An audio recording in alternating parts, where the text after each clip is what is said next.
Very good morning to you, our listeners and viewers. Welcome to our weekly virtual talk show, ACFIM Talks. Your host today, was an only Felix Kafuma. I'll be moderating this for the next 1 hour. And today we will be joined with two distinguished guests to discuss a very interesting discussion concerning election petitions. We know very well that the election petitions, majority of them have been disposed of in the space of about a month. We had about 155, and to this date, 22 remain not yet decided, meaning that we have a conversion rate of about 78% of those that have been handled to conclusion, and many of them have been settlements. And so it's been quite a very interesting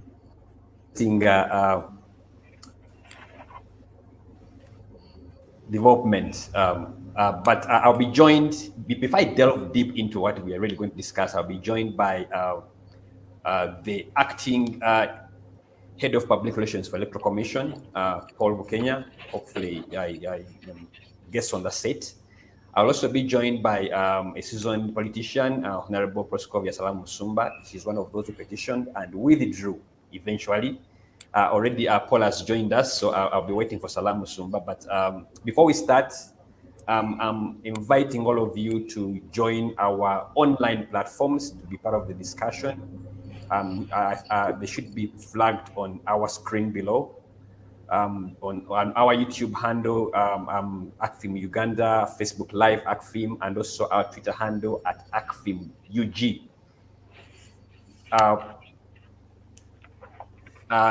We've been joined by Paul Bukenya. Paul, you're most welcome. Well, thank you for inviting me, and I'm glad that I'm on the site. I'm in the field, so I'm like this. I'm doing this from inside the vehicle, and of course there's some activity out, but I hope it will not be a problem. But I'm glad to be here to talk about something that is very key to the electoral process. Glad to be here, sir. Very well, thank you, Paul. Paul has been with the Electoral Commission from around 2000. He has seen, I would say, different regimes of people at the helm of EC, from Aziz Kasuja to the current one we have currently. So Paul knows the in and outs of Electoral Commission. He is a journalist, and he has been practicing journalism since then. I think, Paul, you began your career, you worked briefly with Lighthouse Television. But later on, I don't know whether you also worked with BAT at Media Plus at some point. Yeah, I was a trainee with Media Plus, yes. Batka, because is my boss. Sure. So it's very clear that he has had quite a very lengthy journey in journalism, and he has been at EC longer than most people there. And I think he's the right person to discuss the intricacies concerning election petitions. And allow me to, as we wait for Salaamu Musumba will be joining us, to start with you, Paul. I understand that so far we've had 155 petitions being disposed of. I think we've so far 26 are remaining to be disposed of. But when you compare the election petitions of 2016 that were, I think there were 220 to the ones of 2021, there's a reduction. What does that imply? How does Electoral Commission look at these figures of reduction in election? Is it something on a scorecard of EC to say, yes, I think you've done a better job this time around in having less petitions because you are more organized? Yeah, I think thank you for that background. Well, to put it just for the record and for our listeners to understand, petitions are part of the electoral process. They are part of the electoral process. They are expected. They are planned for, because we even budget to handle petitions, because they are part of the processes we go through, and they can arise at any level of the electoral process. And perhaps the reason why, to get back directly to your question, the reason why you've seen what you've described as a reduction is because most of the issues which would have given rise to petitions, which would have translated into petitions in courts of law, were settled along the process. So the exercise of the quasi judicial powers by the electoral process, by the electoral commission, has been very helpful in this cycle round. In exercise of section 15, if you look at section 15 of the Electoral Commission Act, which empowers the Electoral Commission to hear and determine complaints that arise before and during elections. The Commission did exactly that.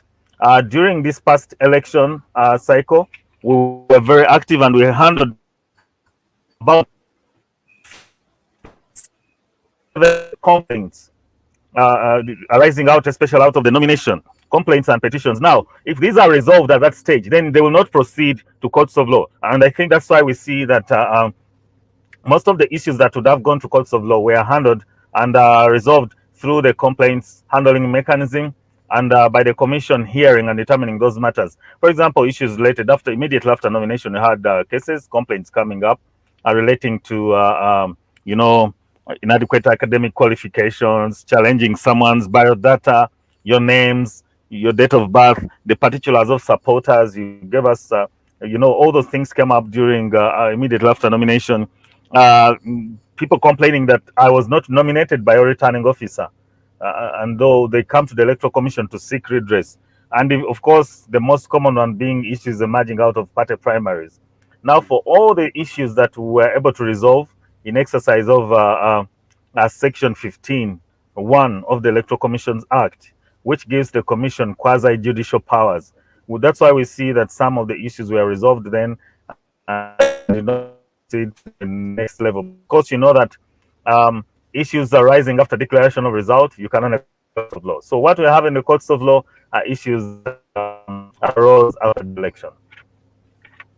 Fair enough. And I'm going to come back to that because there's something you've touched. Some of the grounds, the issues being raised that are presented that form part of the petitions that have come through because there's something to do with the academic papers. But before I come to that, you've been, let me quickly first take you back.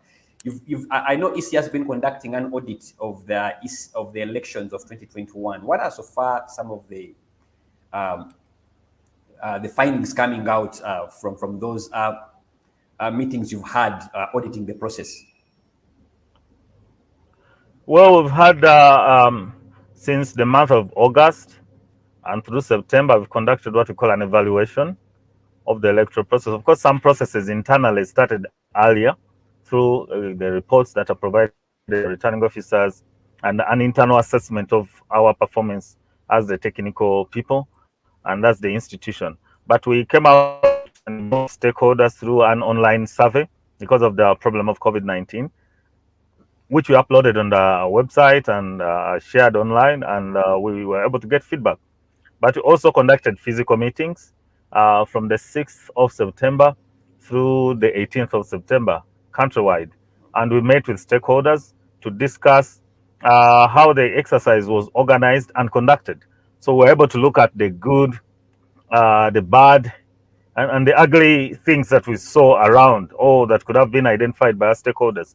And this participation helped to broaden our understanding of what went well and what did not go well, what needs to be strengthened, what needs to be worked on by way of electoral reform and other things. So we were able to identify key areas that need attention. Of course, going back to some of the issues, they include how we conduct voter education, how we manage complaints arising out of the electoral process. Then, of course, other issues relating to stakeholder conduct. How did the media conduct themselves? How did security conduct themselves during this exercise? And especially given the unique challenges posed by the COVID-19 situation. So we discussed all of that. There's a report coming up because everything is going to be put together. But yeah, we looked at the challenges that stakeholders faced, and especially people going to vote, or even that did not go well, and they include all that: how we pay our field officials, the e-payment card, the e-payment system, as opposed to the cash system, and of course, a number of issues did come up, which I think have been picked up because each area presented peculiar situations and experiences. But in general, we think that the exercise was conducted well given the circumstances, and we got very good feedback on the effort that was made by the Electoral Commission to organize and conduct an election despite the COVID-19 situation. Because if you know, some countries did put off the elections, and some of them even got constitutional issues, even crisis. We were able to avoid that, and as we speak now, the evaluation, most people participated were in agreement that the constitutional mandate was executed. We have leaders at all levels, from presidency up to the sub-county, up to the local governments. Wow. We are really looking forward to that detailed report for purposes of, especially us stakeholders who engage on the area of electoral democracy. It will be good for us to pick some of the things coming out and how we can help work with the Electoral Commission and other stakeholders to improve our electoral democracy. But okay, now let me bring this back to the main area of discussion. There was a study some time back, I think again by ACFIM, and it was informed by some of the by-elections that had been taking place, and it was clear that Electoral Commission spends about either 300 million for direct elections, for by-election. You help me with those figures, and about 500 million for elections that are either district elections, district woman MP or local governments. In terms of how much the EC invests in the by-elections. So the more by-elections you have, the more burden the taxpayer has. But that was in 2016. What are the figures now EC is working with for the? So far, I think we have 3 that have been annulled, and I've seen you've begun organizing by-elections for those 3 that have been annulled. What are the working figures for EC this time around? We've not organized any by-elections this year so far, relating to, if you're talking about parliamentary elections. We've not organized any by-election at this moment relating or arising out of the parliamentary elections. Why? Because the cases that you're talking about, which have been allowed by courts of law, have also been appealed. So as we speak right now, we do not have a program going on for by-elections at the parliamentary level, or even as a result of court nullification. Maybe what you see that came out earlier this week are local government councils by-elections, where we're filling vacancies that were reported in some local governments countrywide, including the Kayunga LC5 chairperson. Now, if we need to separate the two things and maybe broaden it, help our participants to understand this deeper. Petitions come with a cost. Yes, and I'm glad that we're joined with a person who has who is also a politician. Petitions come with a cost to the Electoral Commission, but also to the parties that are involved. So definitely petitions come with a cost. But now to bring it back to us as the Electoral Commission, the cost could come in 2 ways. We have to organize a by-election, and sometimes you have to pay costs to the petitioner. So maybe when you look at it in broad terms, that's what you're looking at. But when you're organizing a by-election, there are several factors that determine how much you're going to spend. The size of the electoral area is very key. If it's a small constituency, then the figure will definitely come down. We had, I think, about we used about 157 million or 150 plus million for conducting a by-election in Chad on the North. But also on average, we know that we spend around 300 million to organize a by-election in a large constituency. If it is a district and it is district woman MP, you will still see that the district size and the number of polling stations, the officials you're going to recruit, and other factors that relate to organizing the elections will determine the amount of money that you'll use. You can't have the same figures coming out for conducting a district woman member of parliament by-election for a district like Higanga, and the same amount of money for a district like, if I could see, perhaps a smaller district, a district with a smaller population. So I think there are factors, but on average, like you mentioned, yes, that figure reflects what we did. Now, because petitions are part of the electoral process, we do plan for, first of all, responding to petitions, and then every financial year we plan for by-elections, because by-elections can be a result of a vacancy coming up because court ruled that you should go back and organize elections. But a vacancy can also come around because there is death of an unelected candidate, which is exactly what we saw in Kayunga, for example, as an example. So there are many reasons why a by-election is conducted. It could be a resignation. We had people resigning. You had people resigning before. Some of the local government council by-elections that we are going to conduct are a result of a resignation. Someone was elected as a chairperson of a local government, and they have resigned to go and do something else, or to pick up on another job, or they went to another level. So for purposes of planning for this financial year, we have about 2 billion budgeted for by-elections arising out of either or any of those issues or any of those grounds. Now, as Electoral Commission, if a by-election has to be conducted and organized, and we do not have enough money, definitely what we do is to go back to the Ministry of Finance and request for that, because elective positions need to have persons filling them. And when we have to organize a by-election, we have to organize it, whether it's a court ruling, or it's a death, or it's a resignation, or any other reason why the vacancy occurred. So we plan for by-elections, but at the same time, we plan for representation during petitions. And like I mentioned, petitions come with a cost to all the parties involved. Wow, thank you. We've been joined by Honorable Salaamu Musumba. I think she's on the stage. Yes, Honorable, you are most welcome. Yes, thank you. Yes, Honorable, you found us when we've started. For those of you, I was following. Great. For those of you who probably have been born yesterday, Honorable Salaamu Musumba has quite a very rich CV. He's a political activist, a social policy analyst. She has been in politics of Uganda for quite some time. She was at some point the chairperson of Kamuli District Local Government. She was also a member of Parliament, Bugabula County, that is Southern Kamuli District, in 1996 to 2006.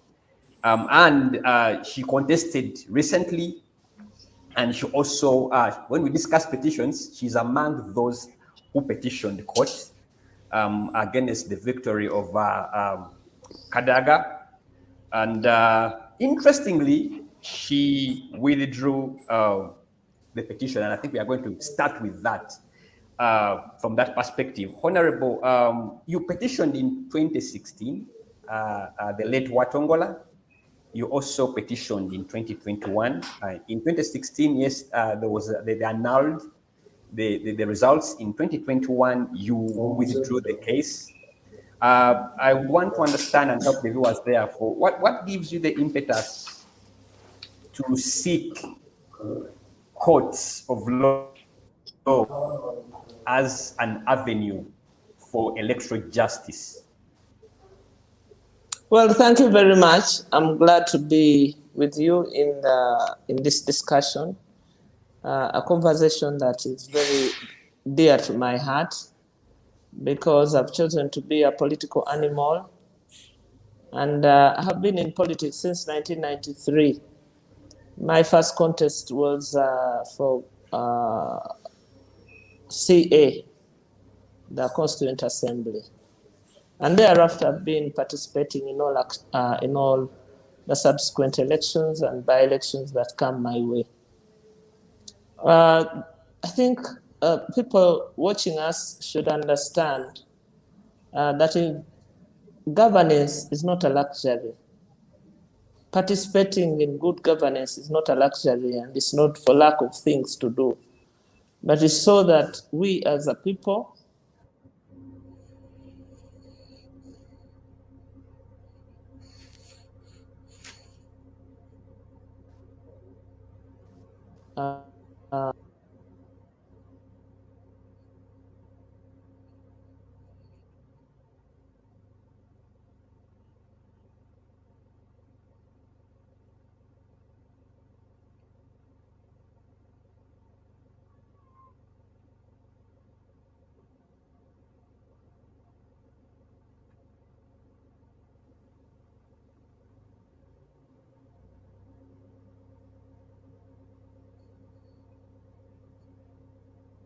Honorable, I think I lost you somewhere. I think there's a connection problem. We lost Honorable as was trying to lay a case. But as we wait for Honorable, let me first come back to Paul. Paul, there have been interesting situations that I think what and help the listeners out there to make sense of. For example, when court annuls an election on grounds of academic qualification, why is it that when fresh elections have been declared, the people whose election has been annulled on academic attributes are the first people to come and get elected, and the electoral commission does not take advantage of the court decision, because if you annul it on grounds of academic documents, I feel that those are formidable grounds enough for electoral commission not to consider the nomination of that candidate. Why do we have to where you have these candidates in the first even after such a court decision? What are we missing here? Yeah, Felix, I think you were breaking in between, but I think I've gotten it. Now, I think we need to understand that our role as electoral commission, when court announces the results of an election on the grounds of academic qualifications and calls for a fresh election or a by-election, we do organize a by-election. And when you organize a by-election, you open up and you set up guidelines that the following qualifications or the following are required for someone to be successfully nominated. Now, one of the things that aspiring candidates present are their academic credentials. If someone presents their academic credentials with the necessary, forwarding letters, for example, you present your academic certificates and they were issued by a competent body called UNEB, because UNEB is the examination body in Uganda. Electoral Commission does not issue academic, does not examine, so it does not assess and doesn't issue certificates. So someone comes and says, I have satisfied the requirements. I have a letter of compliance, a certificate of equivalency. I have equivalent of A level issued by a competent body called National Council for Higher Education. The Electoral Commission cannot tell that person that go away. The documents you're bringing are not fit. I think it is the law that determines and tells who should handle that. Now, when it has been handled and determined by another body, a competent body for that matter, a statutory body, the Electoral Commission cannot stop that person. But what we do when we nominate candidates, one of the things that we do to remove doubt is to make their academic credentials public. The nomination file is made a public file for a period of days, up to 7 days. That's almost a week. Where if anyone has objections to the suitability of Felix or of Paul, they come and challenge it. And that's why I told you one of the complaints, some of the biggest complaints we got after the nomination of candidates in 2020, between November and October, was inadequate academic qualifications. People are challenging that. And they were saying, we saw the nomination file of Paul Bukenya. We think the document he presented was not is not fit. It's not the right document. So I think that's what we do. If no one objects again and again, then we go ahead and put that candidate on the ballot paper. That's our job, Paul, and that's why we are limited. But Paul, this is the scenario I'm trying to paint here. That is, I understand the process you're referring to, but here we have a court annulling an election on grounds of the academic papers, meaning that I think the court has, through their investigation, has pronounced itself on the matter that the candidate A is not the duly deserved candidate to be elected because of the academic papers presented. Does this decision by court hold water when it comes to now, if fresh elections have been declared, for EC to make use of that decision, not to allow this candidate to get nominated, because already there is a court decision on that matter? Yeah, I understand your question. Now, someone brings in fresh documents and says, I have gone and verified my papers. I've gone and verified court was wrong to do this, and they make their arguments. And they say, and there is a letter from, ACFIM says Felix is not, I'm sorry, let me use this as an example. ACFIM says we think Felix has been on sick leave for 6 months. He will not be fit to perform the work of a manager, and so we're going to retire him with benefits. And they show the documents which you have been presenting. And then you go and you get a letter from a medical doctor and it says Felix is fit to do this and that, and you challenge them on that. So I think it's because people make fresh submissions and they are dated, they are fresh. Not that they are brought, they have gone back and says, please verify these documents again. Court took me out of parliament basing on this argument. I'm now presenting this for verification.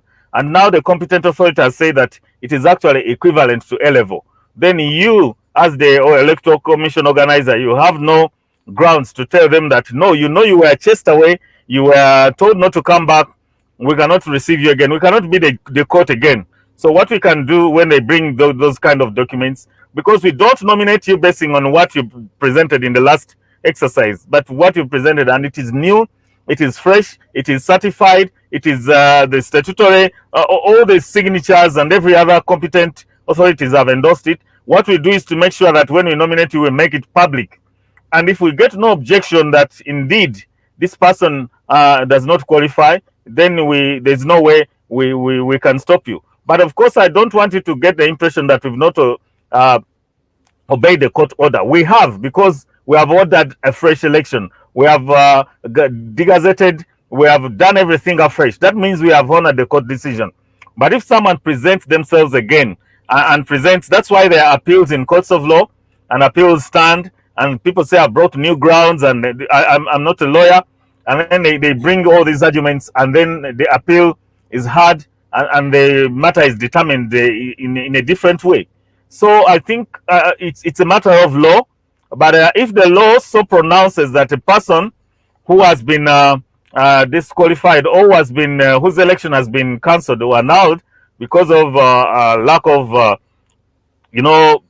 sufficient academic documents should never stand again, then the Electoral Commission will implement that. But I don't think we have such an order, so we cannot stop someone who has presented their documents afresh, and they are dated, they are current, they have been brought up to date. Wow. I really hope Salaamu Musumba gets back on set, because I have a couple of questions for her as a petitioner. I was giving a background, she petitioned in 2016, she petitioned in 2021. In 2021, she actually withdrew her petition, and I have a question to that regard. Try to understand why she did actually withdraw the petition. But as I wait for Honorable Salaamu Musumba to come on set here, let me first throw this to Paul, because you are the one who is available. There is a narrative, and quite, I would say it's a plausible narrative that we have come across as a research entity, that somehow election petitions are now a window of opportunity through which petitioners, all judges, make money. Now Honorable is back. Honorable, can you hear me? Yes, I can. I lost you a bit there, and I'm sorry. I'm learning these gadgets, You'll get there, Honorable. There's no end to learning. I know. And you first Yes, learn, Honorable, if you're back, then it means you've navigated your way around it. Yes, I have. I'll come back to Paul. Let me first come back to Honorable here, because I lost you a bit there, because I'd actually thrown a question at you around your motivation. What gives you the impetus to petition courts of law on issues around when it comes to election results? we saw you do it in 2016, and in 2021 you also did it, but you withdrew your case. I'll also come back to that. And even in 2007. Even in 2007, you Yes. somehow I can say Yes. you are a specialist in petitioning court on election matters. So, what gives you the impetus and for you to really support as an alternative to dispute resolution when it comes to electoral matters? You see, we have a duty as political leaders to be role models. You cannot ask somebody to do something which you are not ready to do. And for me, I like to stretch my legal space as much as I can. And an electoral petition is actually an opportunity to tell the story, the backstage story of what really happened. And so it gives me opportunity to tell the story. While you are all busy watching other things, I bring you back to focus on the by-election that has been, or the election that has been. The other thing is that many of us political leaders like to talk and theorize about so many things. And I want to give you an example of the Honorable Kadaga, the one I contested with for the woman's seat in Kamali. She has been in that seat for affirmative action for 35 years. And she's been speaker for 20 years. And they've been doing these laws, but she wasn't ready to test the law. So she kept obstructing the legal process. And for me, that was the beauty of it, to expose these so-called leaders. They cannot practice what they preach. And so that for me was a great satisfaction, that she sought to attack me so that I am obstructed not to lodge my petition, and that she went backstage, went to the deputy registrar, Waninda, to change my petition. All so many things that I chose. I had had enough. I also heard you ask Paul about the bonanza period. Let me tell you what happens. Okay. This season has been, the minimum was 500 million. The minimum to the judge. Interesting. 500, between 300 million and 500 million. And you take it in dollars. That's in dollars. They don't want the bulk. You take it in dollars. Wow. Okay. And you must walk to Bank of Uganda. I keep my database on who has done what. And I don't talk without knowing what I'm dealing with. So it has become a market, a legal supermarket. If you know the intestines of what is going on, you're safer closing it and you have your peace. Because you can be angry with everybody, from the judiciary to electoral commission to what. You cut your costs. You cut that crap and live your life. Interesting. However, in actual sense, it's as if you read my script, because I had the same figures here. You do? Yeah. That means our sources are... I had the same figures here from my sources. Yes. About what I'm calling a political mercantile, because this is what is happening, apparently, is that but also it's not just the judges who are making a kill out of this. Apparently, it's also the petitioners are taking advantage of the situation whereby they now petition. So that they are bought out. Settle, yes, so that exactly, so that they are bought out. So they can now settle that out. It's a negotiation platform. They negotiate, exactly. So it has become a market, a political market, where the petition is not a genuine petition, but it's a petition to make a kill, to make money. And that's why actually wanted to ask you, because you withdrew. I'm hoping you didn't withdraw because somehow you negotiated with the Honorable Kadaga on the sidelines. No, I didn't, but how I wish I had. How I really wish I had, but I didn't. And of course, if I had, I would have been on the front pages. She would have bragged about it. And of course, she would have set me up. And I know all that statecraft. I know all that craft. I know it. Mine was truly genuine. My party accepted that the community in which I was operating was too fragile to handle two personalities. And you see, for us culturally, the younger person is the one who takes all the flogging, and so it was my responsibility. And everybody, of course, was in shock, wondering, is it possible? But somebody had challenged me before and said that, Salam, I was the problem for Busoga. So I said, if I was the problem of Busoga, let me stop being the problem and see if Busoga will walk problem-free. And so it was partly me being cheeky. But yes, I had a tamper-proof, bulletproof case petition that I had. If you would share my petition with the Electoral Commission, if the Electoral Commission would share with you what my grounds were and who my witnesses were, you will know that it was a serious matter. But so was the withdrawal a serious matter too. Okay, so you withdrew because you behind scenes you knew that the whole system, you will not get justice out of the system, given the background you've just shared of how money is exchanging hands to determine these petition outcomes.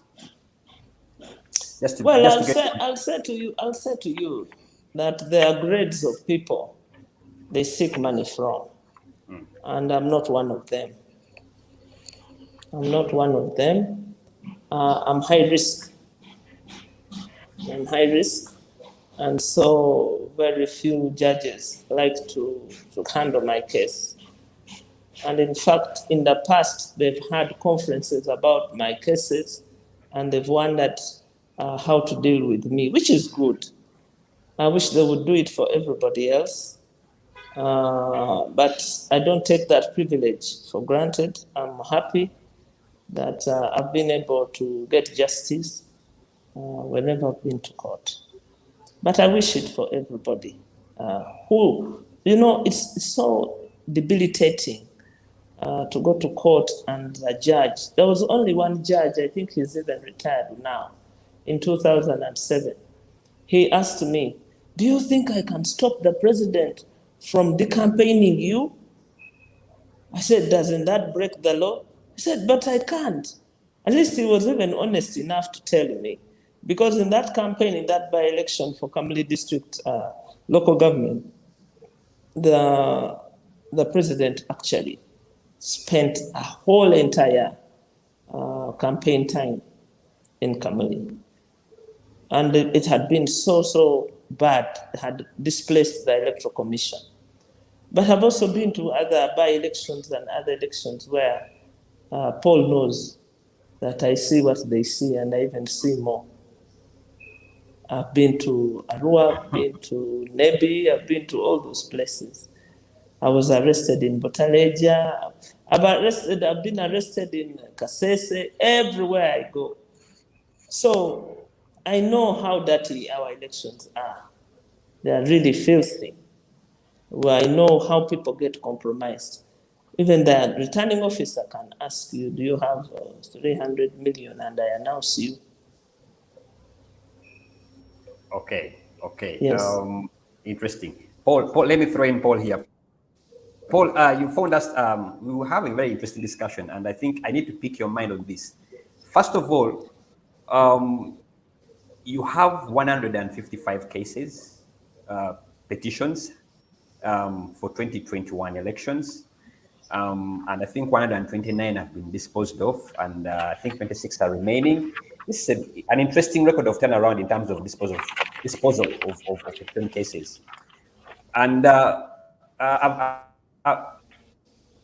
there is this philosophy that somehow the reason why most of these cases have actually not resulted into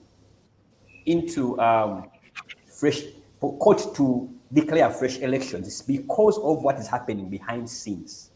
I know you've ably shared how also as Electoral Commission you've been able to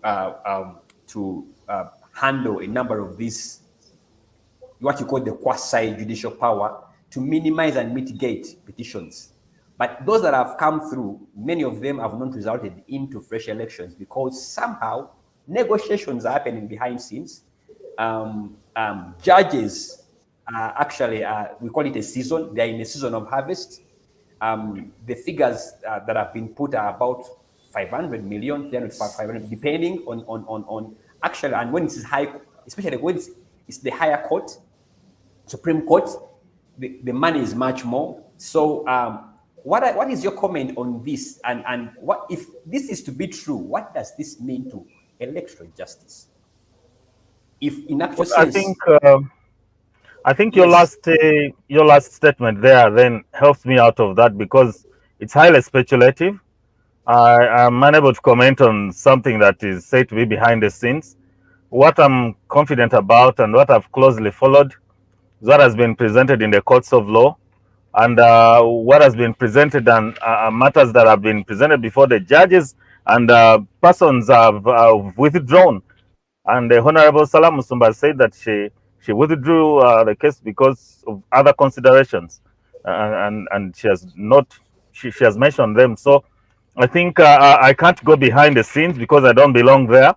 When I'm taken to court, I prepare to go to court, and when we present ourselves before court, and the matter is heard and determined in that manner, it's withdrawn or there is, because settling a matter out of court is is also provided for in the law. Sometimes people go to, some of the people who petition after elections take time also and reflect and say, but I think I don't need to proceed with what I presented in courts of law. And I think that is allowed, and the law is good that it allows you to do that. You are not in bondage that you must finish that line, that you took. So for us as the Electoral Commission, the moment a matter is presented before courts of law, that's what we follow. But we're glad that in some of these incidences, the judicial system has upheld the decision of the Electoral Commission that there was the results of the election is valid, the elected candidate is validly elected, and that is good. That means the leader can go on and lead. So I can't then go into speculation that perhaps there was a negotiation, perhaps there was money and all that. I don't know about that, and I can't comment about it certainly. But what is good for our democracy is that someone can go to courts of law, they can take their case there, and when along the way they are advised, or they think that they do not need to proceed for the good like Honorable Musumba said, for the good of the region of Busoga, for the good of for any, there's always a ground. Then that is valid enough, and court appreciates it. And by the way, one of the things that court demands is to know that you have not been put under pressure to withdraw the case. So there is even a procedure for withdrawal of a case. So I think that settles my side. It settles my mind that we've gone the journey.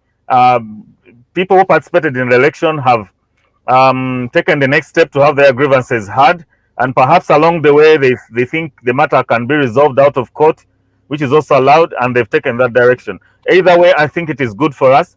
But like Honorable Musumba said, when a story is told and the petition goes all the journey, we also learn from it as Electoral Commission. Court advises, court guides, court rules, court makes the orders that this must be done like that, and we see that these are the issues which become or form part of our areas for electoral reform. So petitions, I will insist, like I said before, are part of the electoral process, and how they end still feeds into the electoral system. Okay, thank you so much. Honorable, let me come back to you on this matter. So should we then argue that the reason why, if the figures you have and the figures I have, and if this is true, is that for people to opt to exploit the opportunities of making money out of an alternative dispute resolution during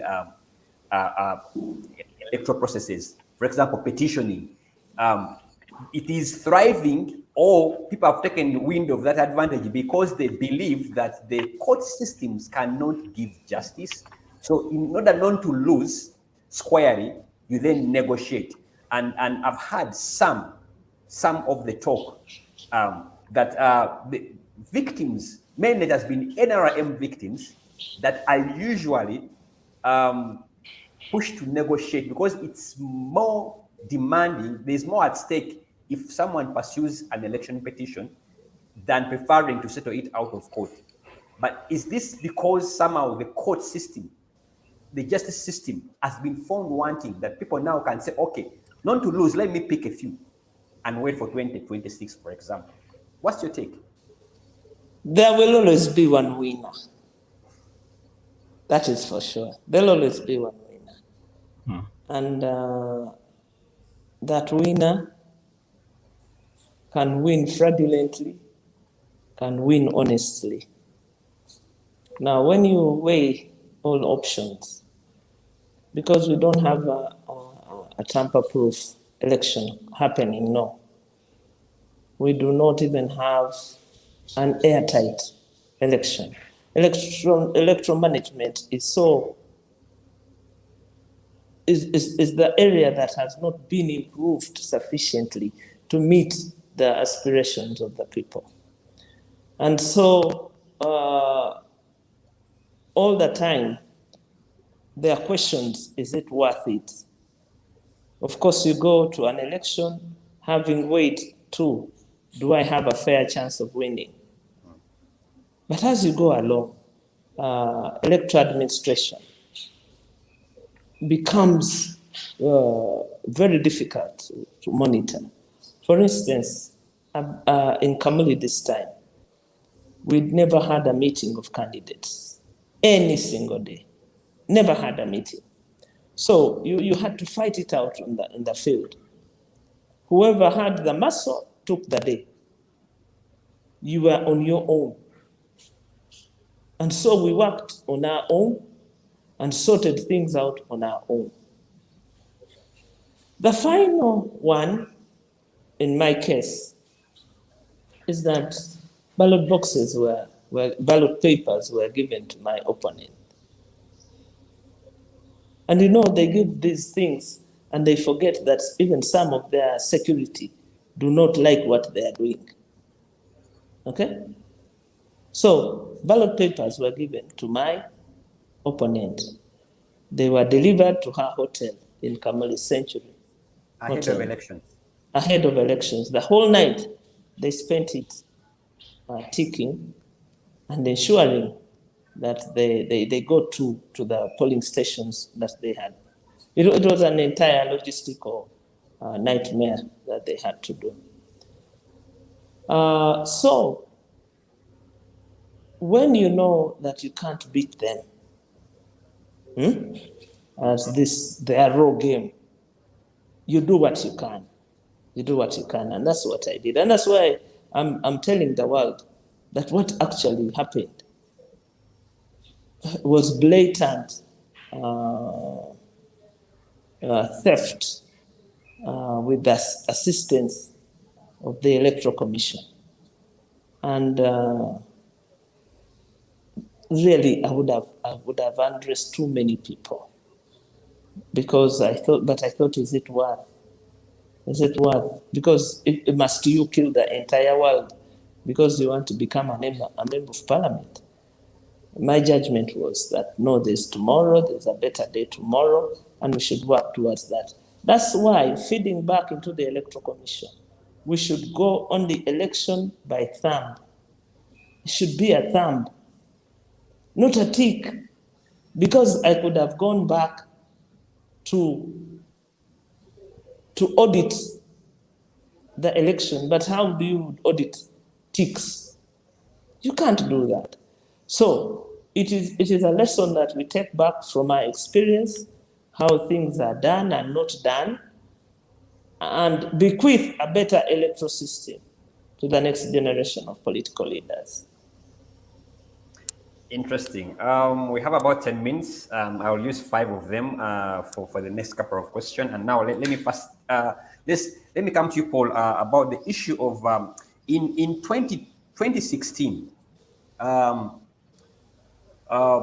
it was blatantly clear that money carried the day. And I remember in the report by EC, one of the things they decried and where they actually expressed big concern was how money was distorting electoral processes, and how the Electoral Commission was having a problem to deal with the consequences of money in the process.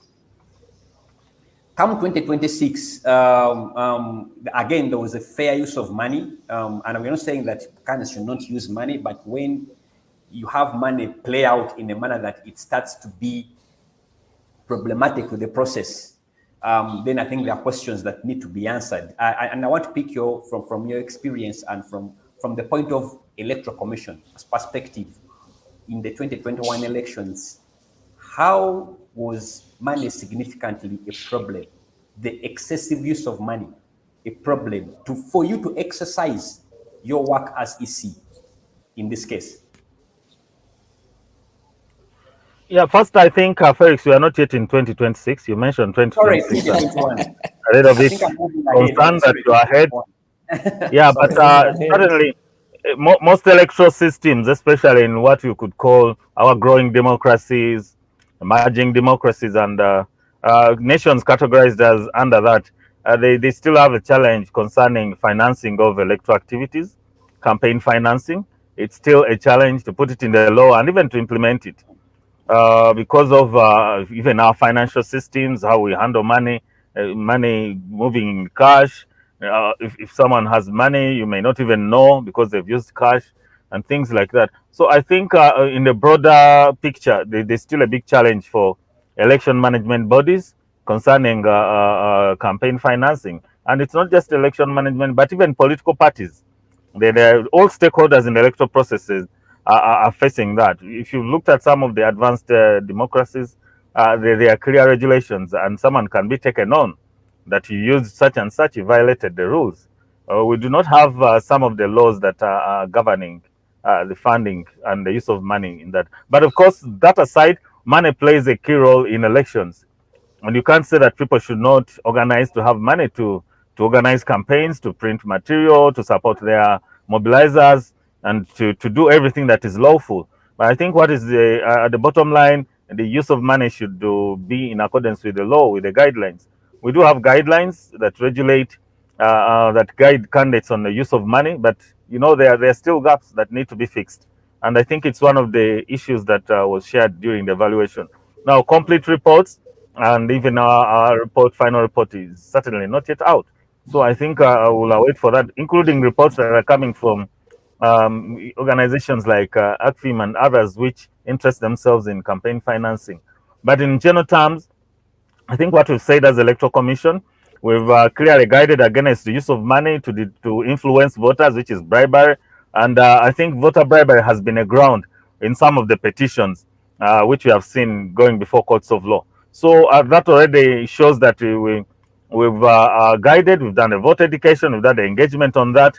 And how it has translated out eventually is something that needs to be strengthened by more legislation. And I think Honorable knows that we have a journey to get that. Also because of our financing, our financial systems, people using mobile money, people buying things at a shop, and everyone goes to the shop to pick rice, and you don't know that it has already been paid for, and you can't stop people from picking rice from a shop. We've seen some case studies that are very interesting. And how do you tell people who are coming from a shop picking a bar of soap that, no, you picked it to be influenced? And, so there are very interesting cases. I think there's going to be a journey, but we need to work it together, all of us. And it's not going to be just the Electoral Commission. Wow, interesting. Salaamu, let me come to you, Honorable. You have been a victim of money, the other side of money. First of all, in the case where you have candidates who use money to buy off your support, all to Intimidate.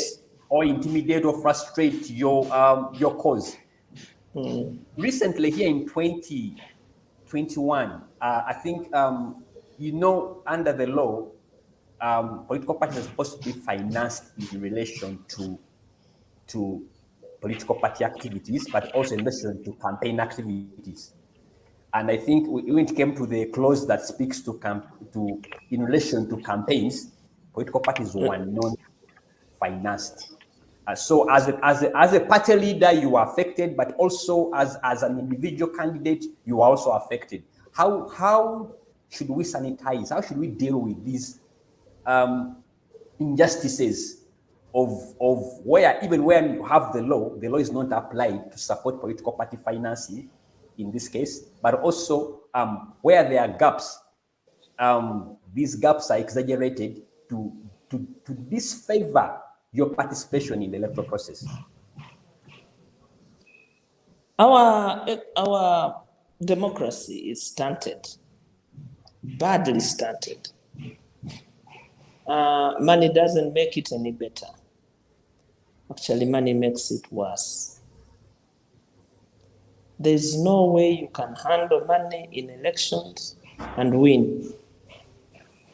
You can't. Actually, money is poisonous to elections. What I would propose is that nomination fees be removed from individuals. A party should be able to provide a list of the candidates that are going to contest on its ticket. I would want Paul to tell me how much money did you make out of our 3 million? How much money did you make as Electoral Commission, and where did you put it? Because that is theft, to use a simple word. Why would I pay money to offer myself to lead a country?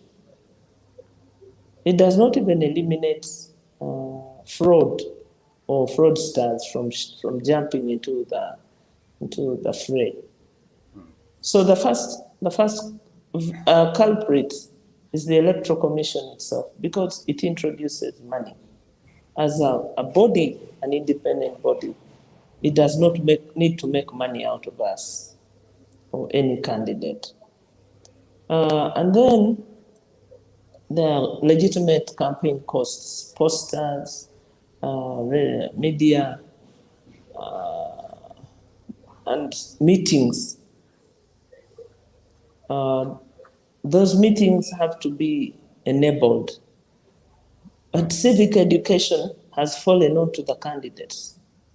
That cost has been passed on to the candidates, and it has been distorted and abused. Electoral Commission should be able to cure that state as well. Then there's agents. Without agents being witnessing the tallying, are we capable of having a credible election output? Because why should I have agents on 700 polling stations? That too is a huge cost. Before you begin anything, you are looking at two agents without whom there's no credible election on any polling station in this country. Even if they were to put a polling station on the moon, they would go and steal it. Those costs, the lunch, the what, they're all heaped on the candidate. They're heaped on the candidates. And so these are the areas that we need to clean up and sanitize the process. For me, I want a tamper-proof, tamper-proof airtight system, electoral system, which I don't see. Even you can even give money to the guy handling this thing where you identify your thumbprint. Is it a scanner? You can pay a person to spoil it. The biometric and it voter won't work. verification machine. That biometric machine. You can work with the man handling it, and it doesn't work for 2 hours. Meanwhile, people are moving. You know? So there are too many loopholes. But as you asked me from the beginning, what is my motivation? This is my time to offer leadership. This is my contribution to my country. I have no other country that I can participate in. And I would want my country to be as good as other countries, because it's possible too. But you see, the political DNA of theft, of fraud, of what, has actually settled within our body politic, but it still remains us to cure it of it. So money has made man mad. And we need to work together to cure. Even on the line, people are bribed. You see that in the NRM, when they are going for their even sake, even in their own, money has become the currency for democracy. And that's the death of democracy in this country. Wow. I will take those as the parting shots you've given us. Let me come to Paul as you summarize also with your parting shots. There was a question that came through from Eddie and Henry. It's a bit similar. They're referring to a case of the Bukoma Simbi district woman representative whose elections were annulled on grounds of, I think, academic documents. Whether if she comes to contest again, I know she has, I think she's going to appeal to the Supreme Court, but in case she comes again with the same papers that have been questioned, for example, in 2026, will you still go ahead and nominate her? There was that question that came through. I think you may, again, re-emphasize what you said. But what are your parting shots, because we are coming to the close of this conversation? Well, Felix, to go back to a principle that I love so much, I don't speculate because I need to communicate positions of the commission. But I think there's a right to appeal, and the matter has been appealed. It's before courts of law. Therefore, I'm also constrained in that area to comment on it. But like I mentioned when we discussed that matter, when a candidate presents themselves and presents their documents, they are handled as they are presented at that moment. And you determine it according to how they have presented it. I think that's all I could say about that. Otherwise, like you said, the issue of petitions and complaints arising before, during, and after elections are all provided for in our law, and we've done our part to make sure that grievances are addressed. And where they are not satisfied, there's always another level to appeal our decisions. Wow, thank you so much. That was Paul Bukenya, who is the acting public relations person for Electoral Commission. I really hope that part of acting is removed very soon and they make you. How long will he act? Because you can't act for a year, my brother. You've done a very good job. Thank you. You're out of order. The next time I host you, the title acting is off. You are now thank you. Official. We're working on that. Yeah, and thank you. Good luck. Sure. Yeah. And also we've been joined with a seasoned politician, Honorable Salaamu Musumba. I hope at some point I'll bring you back to discuss this. There's something new you've launched as opposition. You called it the red card. It will be very much a discussion around that and what should Ugandans look out for. But as for now, thank you so much for being part of this conversation. My name is Felix Kafuma, who is the moderator of this session. Thank you. Thank you. I wish you a blessed week. Sure. Enjoy the week ahead. Honorable. Please, Happy Independence Day.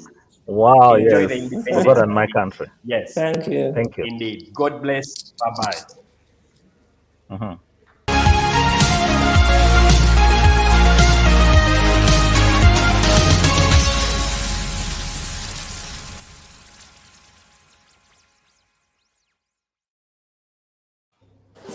The monster of money politics is eating up Uganda's democracy. When you take money from a candidate, it means you are feeding the monster. then you become a part of the problem.